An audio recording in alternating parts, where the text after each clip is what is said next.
Hello, ഹമീൻസ് cooking വേൾഡിലേക്ക് എല്ലാവർക്കും സ്വാഗതം. ഇന്ന് ഞാൻ വന്നിട്ടുള്ളത് വളരെ എളുപ്പത്തിൽ ഉണ്ടാക്കിയെടുക്കാൻ പറ്റിയ ഒരു ചിക്കൻ കറിയുടെ റെസിപ്പിയുമായിട്ടാണ്. ഇത് ചോറിൻ്റെയും ചപ്പാത്തി, ദോശ അങ്ങനെ എല്ലാത്തിൻ്റെയും കൂടെ കഴിക്കാൻ പറ്റിയ നല്ലൊരു കോമ്പിനേഷനാണ് കേട്ടോ. അപ്പോൾ വീഡിയോ എല്ലാവരും ഒന്ന് കണ്ടു നോക്കുക. നിങ്ങൾക്ക് ഇഷ്ടപ്പെടുകയാണെങ്കിൽ ലൈക്ക് ചെയ്യുക, ഇഷ്ടപ്പെടാത്തവരുണ്ടെങ്കിൽ മടിക്കാതെ ഡിസ്ലൈക്ക് അടിച്ചോളൂ. പിന്നെ നിങ്ങളുടെ അഭിപ്രായങ്ങളൊക്കെ കമൻറ്റ് ചെയ്യുക. അതുപോലെ ഈ വീഡിയോ കണ്ടുകൊണ്ടിരിക്കുന്ന ആരെങ്കിലും ഈ ചാനൽ സബ്സ്ക്രൈബ് ചെയ്യാത്തവരുണ്ടെങ്കിൽ പ്ലീസ് ഒന്ന് സബ്സ്ക്രൈബ് ചെയ്തേക്കണേ. സബ്സ്ക്രൈബ് ചെയ്താൽ മാത്രം പോരാ, തുടർന്ന് വരുന്ന ബെല്ലൈക്കണും അതിനുശേഷം വരുന്ന ഓൾ എന്ന ഓപ്ഷനും കൂടെ മറക്കാതെ പ്രസ് ചെയ്ത് വെക്കണം. എന്നാലേ ഈ ചാനലിലെ എല്ലാ നോട്ടിഫിക്കേഷനും കറക്റ്റായിട്ട് നിങ്ങൾക്ക് കിട്ടുള്ളൂ കേട്ടോ. അപ്പോൾ നമുക്ക് വീഡിയോ നോക്കാം.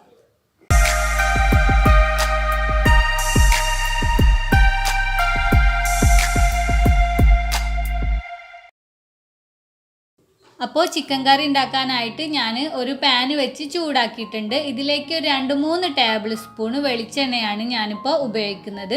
ഇതിന് പകരം നിങ്ങൾക്ക് സൺഫ്ലവർ ഓയിലൊക്കെ വേണമെങ്കിൽ അതും യൂസ് ചെയ്യാം കേട്ടോ. ഈ എണ്ണ ചൂടായിട്ട് വരുമ്പോൾ ഞാനിതിലേക്ക് കുറച്ച് കറിവേപ്പില ഇട്ട് കൊടുക്കുകയാണ്. ഈ കറിവേപ്പിലയുടെ കൂടെ തന്നെ ഞാൻ ചെറിയ കഷ്ണം ഇഞ്ചി, ഒരു 6 അല്ലി വെളുത്തുള്ളി, 2-3 ചെറിയ ഉള്ളി ഇവയെല്ലാം കൂടെ അരച്ച് പേസ്റ്റാക്കിയ ആ പേസ്റ്റും കൂടെ ഞാൻ ചേർത്ത് കൊടുക്കുകയാണ്. ഇനി ഇതെല്ലാം കൂടെ നന്നായിട്ട് എണ്ണയിലൊന്ന് മൂപ്പിച്ചെടുക്കുക. ഈ ഇഞ്ചി വെളുത്തുള്ളിയുടെയും ഉള്ളിയുടെയും ഒക്കെ ഒരു പച്ച മണമൊക്കെ ഒന്ന് പോവണം. അതുവരെ 1 മിനിറ്റ് ഇതുപോലെ തന്നെ അങ്ങ് എണ്ണയിൽ മൂപ്പിച്ചെടുക്കുക. ഇപ്പോൾ ഇതെല്ലാം കൂടെ നന്നായിട്ട് മൂത്ത് വന്നിട്ടുണ്ട്. ഇനി ഇതിലേക്ക് നമ്മൾ ചേർക്കേണ്ടത് സവാളയും പച്ചമുളകുമാണ്. ഞാനിപ്പോൾ ഒരു 3 മീഡിയം സൈസുള്ള സവാളയാണ് ചേർത്തിട്ടുള്ളത്. പിന്നെ 2 പച്ചമുളകും കൂടെ ഇതിൻ്റെ കൂടെ ഇട്ട് കൊടുത്തിട്ടുണ്ട്. വലിയ സവാളയാണെങ്കിൽ ഒരു 2 എണ്ണമൊക്കെ മതിയാവും. പിന്നെ പച്ചമുളക് നിങ്ങളുടെ എരിവിനനുസരിച്ചിട്ട് എടുക്കാം കേട്ടോ.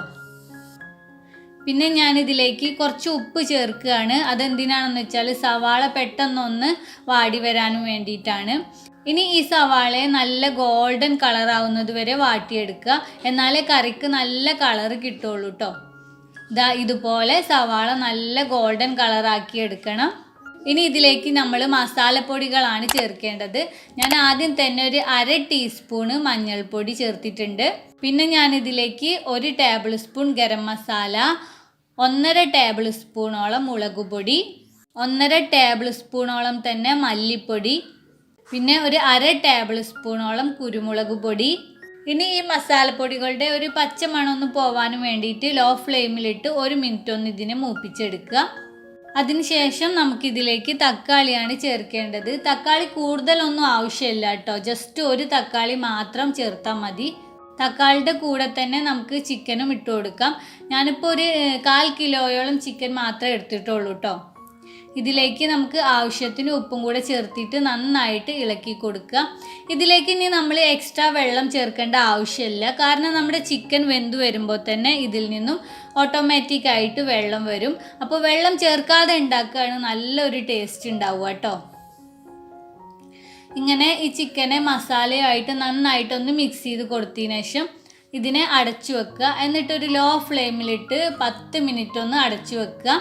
10 മിനിറ്റ് ആയപ്പോഴത്തേക്കിന് കണ്ടോ, നമ്മുടെ ചിക്കനിൽ തന്നെ ഓട്ടോമാറ്റിക്കായിട്ട് വെള്ളമൊക്കെ വന്നിട്ടുണ്ട്.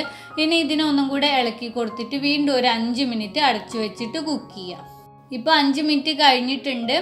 നമ്മുടെ ചിക്കൻ കറി നല്ല പോലെ പാകമായിട്ടുണ്ട്, ചിക്കനൊക്കെ വെന്തിട്ടുണ്ട്. ഇനി നമുക്ക് ഫ്ലെയിം ഓഫ് ചെയ്തിട്ട് ഇതിനെ സെർവ് ചെയ്യാം. വേണമെങ്കിൽ ഗാർണിഷ് ചെയ്യുകയൊക്കെ ചെയ്യാം, മല്ലിയിലേക്ക് ഇട്ടിട്ട് ഒന്ന് ഗാർണിഷ് ചെയ്തെടുക്കുകയൊക്കെ ചെയ്യാം. അങ്ങനെ ഈ വീഡിയോ എല്ലാവർക്കും ഇഷ്ടപ്പെട്ടിട്ടുണ്ടെന്ന് വിചാരിക്കുന്നു. ഇഷ്ടപ്പെട്ടിട്ടുണ്ടെങ്കിൽ ലൈക്ക് ചെയ്യുക, ഷെയർ ചെയ്യുക. അതുപോലെ ഇഷ്ടപ്പെടാത്തവരുണ്ടെങ്കിൽ മടിക്കാതെ ഡിസ്ലൈക്ക് അടിച്ചോളൂ. പിന്നെ നിങ്ങളുടെ അഭിപ്രായങ്ങളൊക്കെ കമൻറ്റ് ചെയ്യുക. അപ്പോൾ ഈ ചാനൽ സബ്സ്ക്രൈബ് ചെയ്യാത്തവർ കണ്ടുകൊണ്ടിരിക്കുന്നുണ്ടെങ്കിൽ പ്ലീസ് ഒന്ന് സബ്സ്ക്രൈബ് ചെയ്തേക്കണേ. നമുക്ക് വീണ്ടും ഒരു അടിപൊളി റെസിപ്പിയുമായിട്ട് കാണാം.